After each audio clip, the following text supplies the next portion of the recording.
vão acabar sendo quase que falidas, né, nesse momento do pós-Primeira Guerra Mundial. E os Estados Unidos vão se destacar, como nós vimos, né, por vários fatores, pela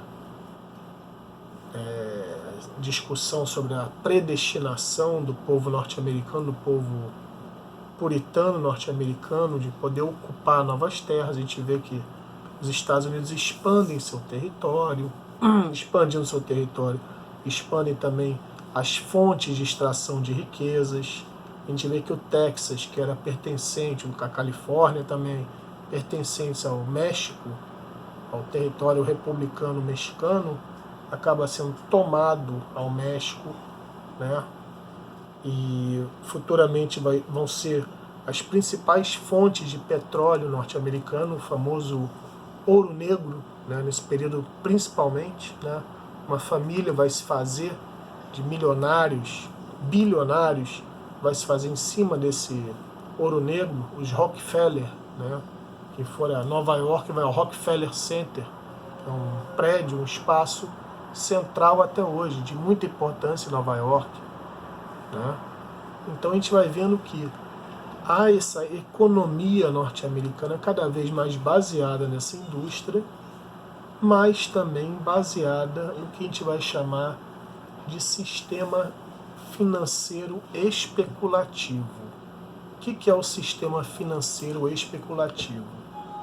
É aquela coisa que a gente sempre fala, né? O que é especular? É jogar. É quando eu resolvo jogar, vou especular aqui que meu time vai ganhar, vou apostar com um amigo meu que meu time ganha amanhã. Então estou especulando, estou fazendo uma aposta. Meu time pode perder e eu perder junto, como meu time pode ganhar, eu vou ganhar junto, né? Vou ganhar o que foi apostado. Mas no caso, a gente, no mundo financeiro, a especulação tem várias formas de ser feita, né? Mas aqui no caso específico da Bolsa de Valores, a especulação é feita através do investimento em ações. O que é uma ação? É uma parte societária de uma empresa, de uma indústria, de uma firma, de algum negócio, né? Quando eu compro a parte societária de uma empresa, eu invisto nessa empresa, né? Como se eu fosse um sócio de um clube, eu coloco, vou dizer assim, o clube Paysandu, para eu ser sócio dele, custa 30 mil o título de sócio proprietário. Vou lá, invisto 30 mil, me transformar em sócio proprietário do clube Paysandu, e com isso, caso o clube Paysandu, hipoteticamente se fosse um fundo de investimento, dê lucro, eu vou ter a volta do meu dinheiro investido e mais alguma coisa, né? Quando eu tiver que vender essa ação, eu vou, ao invés de ter comprado a ação por R$1 e vendido essa mesma ação, essa parte societária dessa empresa por R$1, sei lá, a ação no caso, se a empresa produziu mais, se a ação valorizou dentro daquele processo especulativo, vou vender por R$1,20 uma ação, R$2 uma ação. Então eu vou adquirir lucro na venda de ações, tá? Isso nada mais é do que uma bolsa de valores. Quando eu compro partes societárias, quando eu viro sócio de empresas, compro parte dessas empresas, normalmente é uma parte pequena, tá? Você pode comprar várias ações e fazer parte do grupo majoritário, acionistas majoritários de uma empresa. Você vai ter participação no conselho deliberativo, na direção, você vai ter voz naquela empresa. Se você é um sócio minoritário, um sócio pequeno, que a maioria acaba sendo sócio pequeno, você é apenas um investidor, você não tem poder de nem voto. Na verdade, muitas ações você nem tem poder de voto caso haja alguma deliberação da empresa. Ou seja, eles fazem o que bem entendem com o dinheiro que você investiu ali.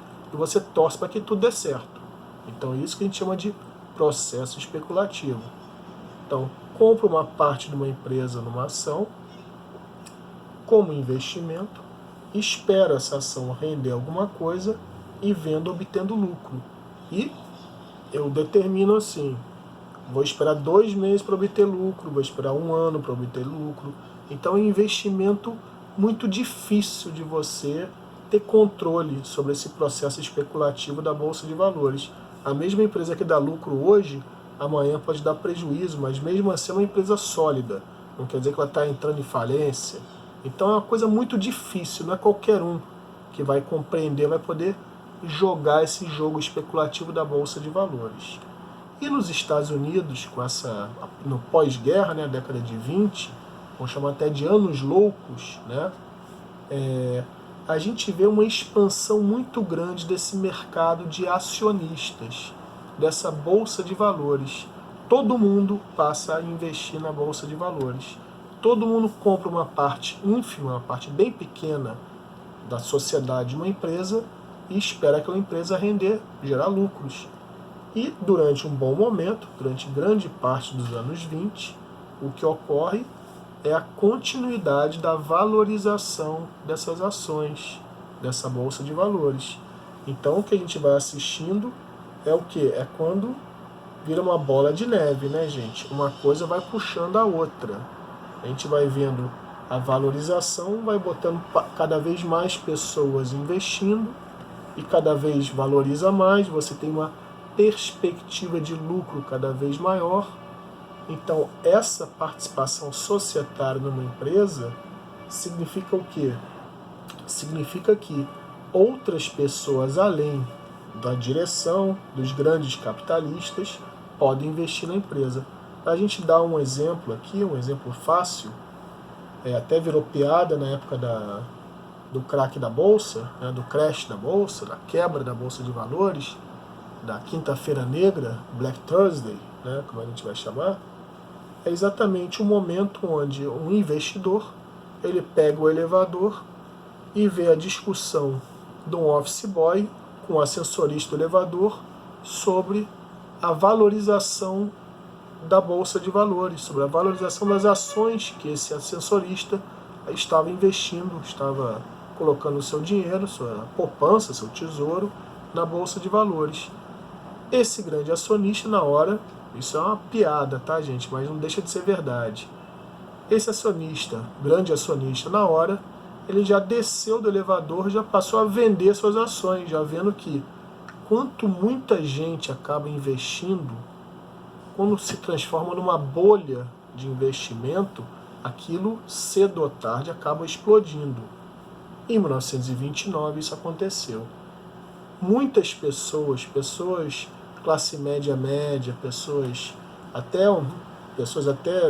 mais pobres, vamos dizer assim, investiam nessa Bolsa de Valores. Quando a Bolsa de Valores tem uma queda de 12% num dia, parece pouco, mas é muito em valores, né, que são movimentados naquele jogo ali diariamente, principalmente 12% é muito difícil ter uma queda nos valores gerais das ações. Há um corre-corre, há toda uma política de buscar recorrer, né, aos bancos, ao investimento que possa ser seguro. Então, grande parte dos investidores da Bolsa resolvem vender as suas ações. Quanto mais gente resolve vender as ações, a tendência de queda da Bolsa, a queda do valor das ações, é maior. Então, durante 2 dias, para a gente ter uma ideia, as ações de uma forma geral, não estou falando de uma ação específica de uma empresa só, as ações, 2 dias, 11% de queda. Vai ter uma queda da Bolsa de Wall Street, mais ou menos, computando esses 2 dias de 11% de queda, de mais ou menos 30% de queda no valor nominal das ações. Isso é praticamente 1/3 da economia desse sistema financeiro especulativo. Isso leva as pessoas a correrem aos bancos. Os bancos, as pessoas não têm dinheiro, correm aos bancos para tirar os seus depósitos dos bancos. Os bancos não tinham lastro para a retirada maciça desses depósitos. Muitos bancos acabam fechando. Então o sistema financeiro norte-americano entra em bancarrota, entra em falência, vamos dizer assim. Esse momento, 1929, é marcante, né? Esse dia 24 de outubro de 1929 é marcante, principalmente pelo fato de ocorrer no momento que, além dos Estados Unidos estarem se destacando e tudo, a Europa tentava se reerguer após a Primeira Guerra Mundial. Como grandes investidores, os norte-americanos no caso, como grandes investidores agora, credores também, né, pessoas que emprestam dinheiro aos europeus, também estão em péssima situação, os países europeus também vivem essa crise fortemente. Um exemplo claro, que é sempre dado pela maior parte dos historiadores, é o que a gente vai chamar de República de Weimar. Weimar é uma cidade na Alemanha onde ficou sediado o Congresso de Weimar. Lislane está entrando agora. Lislane, a gente está falando da página 293 do nosso caderno, hein? Está falando aqui sobre a queda da Bolsa de Valores, tá? Dá uma olhadinha aí. 293. Mas voltando, essa crise acaba se propagando por toda a Europa, né? E Weimar, a cidade sede do Congresso da República Alemã, após a queda do Kaiser, né, na Primeira Guerra Mundial, é instaurada uma república na Alemanha, e essa República Alemã, sediada em Weimar, é bastante torpedeada, né, vamos dizer assim, bastante sabotada pela oposição, pelos monarquistas, pela ala mais à direita, pelos sindicatos socialistas e comunistas. Então ela sofre bastante para se manter estável, tá? Era uma República de Weimar, é uma república parlamentarista, tá? Então é um momento muito difícil da história alemã. E durante esse período da República de Weimar, da década de 20, durante esse período, há um caso de hiperinflação, principalmente gerado pela crise norte-americana, né, que é um grande investidor na Alemanha. Há uma hiperinflação na Alemanha. A Alemanha vive o caos. Para a gente ter uma ideia, reflexo da crise de 29, da crise da Bolsa de 29, lá nos Estados Unidos, tá? Então a Alemanha, vivendo esse caos durante esse período chamado de República de Weimar, vai acabar sendo um espaço de nascimento de ideologias radicais, racistas e eugênicas, vamos dizer assim. Chamada, né, ideologia nazi-fascista, onde há o surgimento de Hitler e outros elementos que a gente vai acabar vendo aí posteriormente, tá? A gente vê essa crise norte-americana, né, principalmente devido a essa problemática, essa quebra da Bolsa de Valores dos Estados Unidos, a Wall Street, né, queda da Bolsa de Valores de Nova York. Mas há outras causas também para essa problemática, essa crise norte-americana, tá, gente? Não vamos ficar vedado apenas a crise da Bolsa. Nos Estados Unidos, a gente está vendo que a produção industrial vem no crescente, mas essa produção industrial ela cresce mais do que os consumidores consomem. Ou seja, essa produção industrial não tem onde ser escoada, não tem onde ser vendida. Então os pátios das indústrias durante um bom período vão ficar cheios, né, de produtos, automóveis, geladeiras, e não tem consumidores para esses produtos. Mesmo com as políticas imperialistas, neocolonialistas, esses países vão continuar, né, mesmo comprando bastante dos Estados Unidos, esse país não tem um poder aquisitivo para consumir todos os produtos norte-americanos. Agora, com a crise europeia, mais ainda. Então, é uma crise de superprodução nessas grandes indústrias. Os automóveis Ford param de ser vendidos, tudo, a economia para, tá, gente? Então, essa crise de superprodução é latente, tá? Isso vai fazer com que, em dado momento, 54% da produção do país, da produção industrial do país, esteja ativa. Ou seja, o que você produzia 100 até antes da crise de 29, você passa a produzir 54 apenas. Metade praticamente da produção anterior. Isso é muito pungente, é muito forte, né? Principalmente porque isso vai elevar o desemprego. Se a produção diminui, se as indústrias não precisam mais de produzir tanto, a gente não precisa mais também de empregados nas indústrias. Aumentando o desemprego, é novamente a bola de neve aí sendo citada, né? Você tem um produto parado na indústria, você para de pagar o seu trabalhador, o seu operário. Esse trabalhador, esse operário, para de consumir produtos, podem ser seus, podem ser da padaria da esquina, pode ser todo um ciclo econômico é quebrado, tá? Quando há o desemprego em massa. Com esse ciclo econômico sendo quebrado, todos perdem, tá? E geralmente, como a gente está vendo com essa crise de 29, geralmente é em escala global, não fica circunscrito, fechado a apenas um país. Ah, teve uma crise na Bolsa de Nova York, só os americanos, norte-americanos, estadunidenses, melhor dizendo, sofreram com tudo isso. Não é bem assim que funciona não, tá, gente? Principalmente nesse pós-século XX, né? Principalmente mais ainda, agora, atualmente, com o fim da Guerra Fria, com maior globalização dos investimentos, dos capitais, tudo que acontece no Senegal, no Golfo de Omã, onde quer que seja, acaba influenciando direta ou indiretamente todos os mercados, alguns para o bem, outros para o mal. Vou dar um exemplo. Se uma geada atacar as plantações de laranja da Flórida, da Califórnia, é bom para o Brasil, né? A gente tem uma ideia. Por quê? A produção de laranja diminui lá na Califórnia, o preço, a gente sempre pensa também como commodity. A laranja, como o trigo, a soja, são produtos, são commodities que também são base de investimento especulativo, tá, gente? Tem muita gente que especula em cima de commodity, ferro, produtos, matérias-primas, né? Ferro, produto agrícola, carne e assim por diante, tá? Então, a laranja nos Estados Unidos tem uma crise lá na produção, eles vão comprar mais produtos vindos do Brasil e por preços mais altos. Então, todo produtor de laranja brasileiro torce para que tenha uma crise lá na indústria frutífera norte-americana.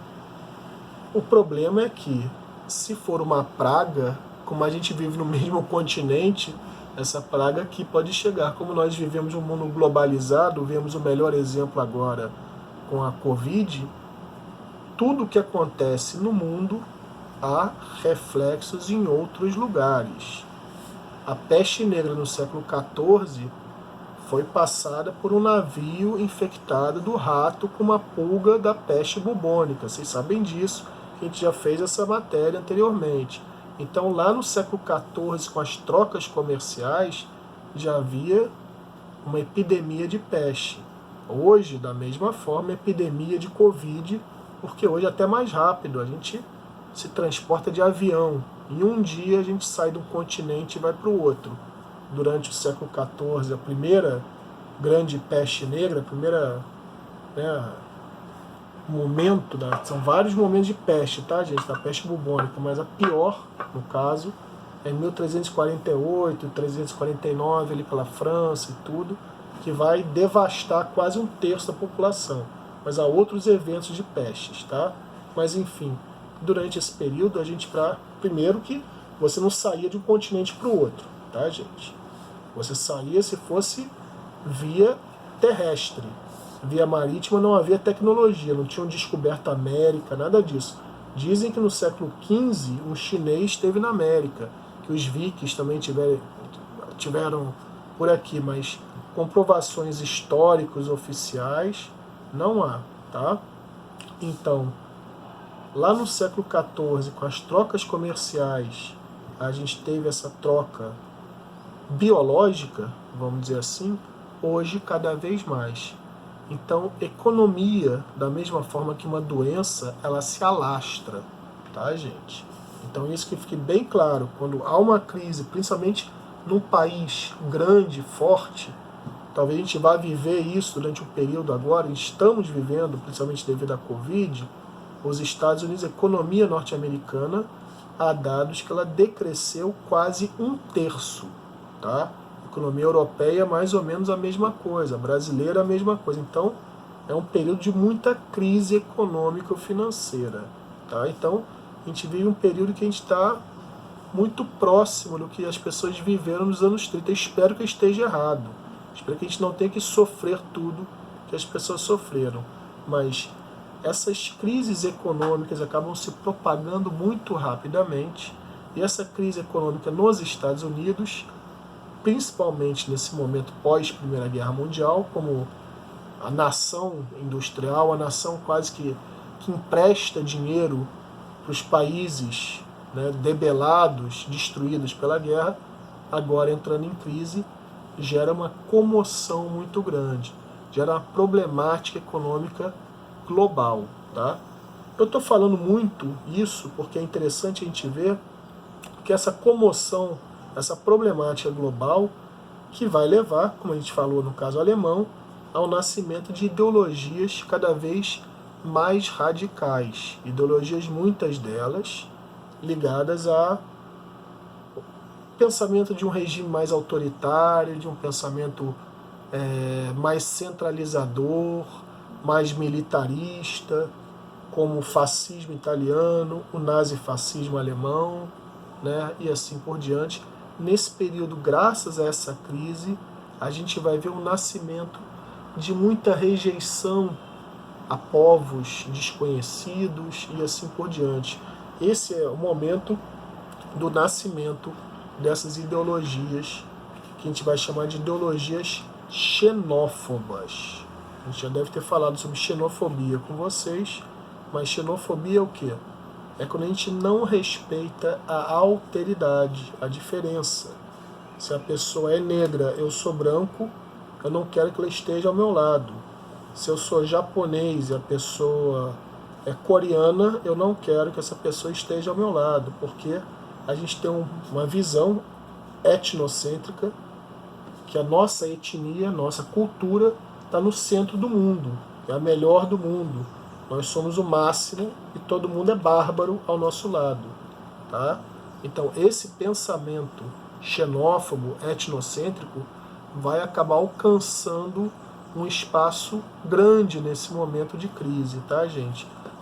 Na Alemanha, no caso, as pessoas vão sempre, em sua maioria, culpabilizar determinadas etnias pelos problemas econômicos e sociais alemães.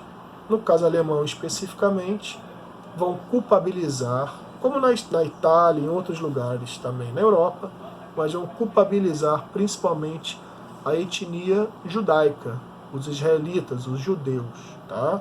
Não só eles, mas vão se destacar sempre, na história a gente vai ver isso, né, nos filmes e tudo, sempre o povo judeu sendo perseguido pelo povo ariano, como os nazistas se autodenominavam, tá?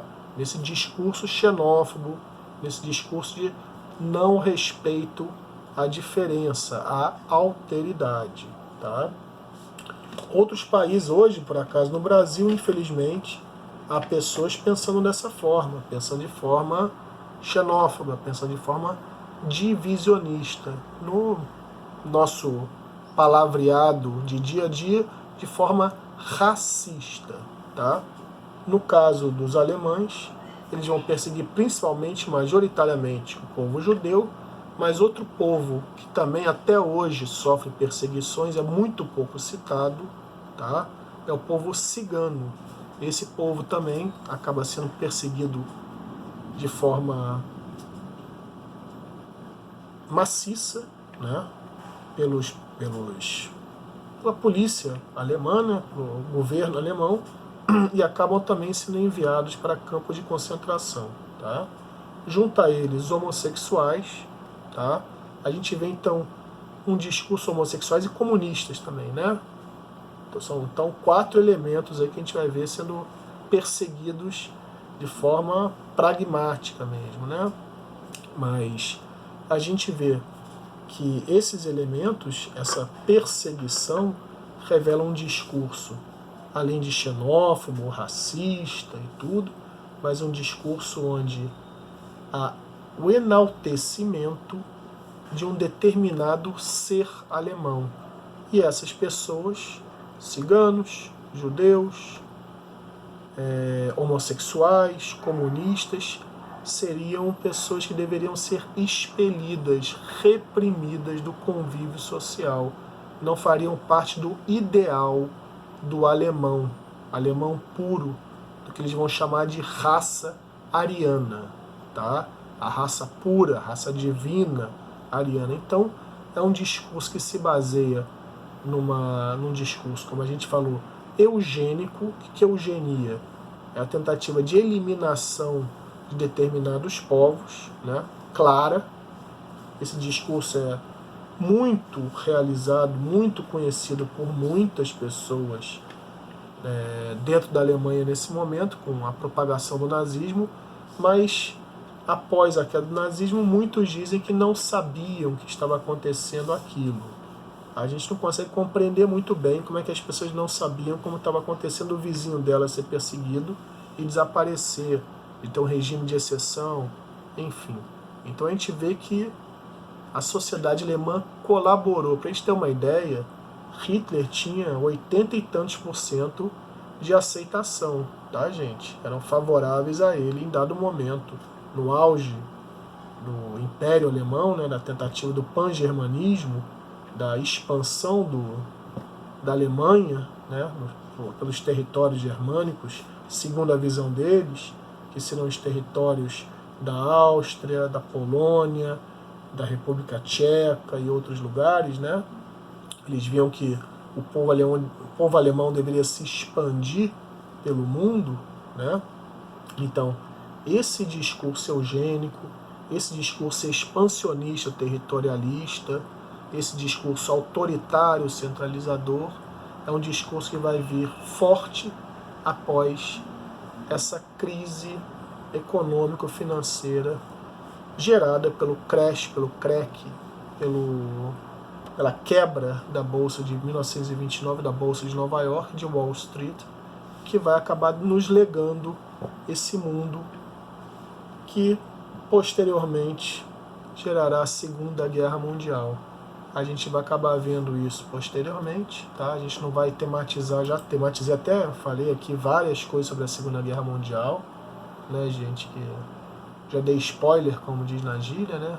Já conversamos um pouco sobre isso, mas na próxima aula eu quero falar um pouco do New Deal ainda, tá? Pra gente ver como é que os Estados Unidos vão se reerguer após essa grande crise e como esse New Deal vai acabar influenciando também políticas de Estado na Europa, tá?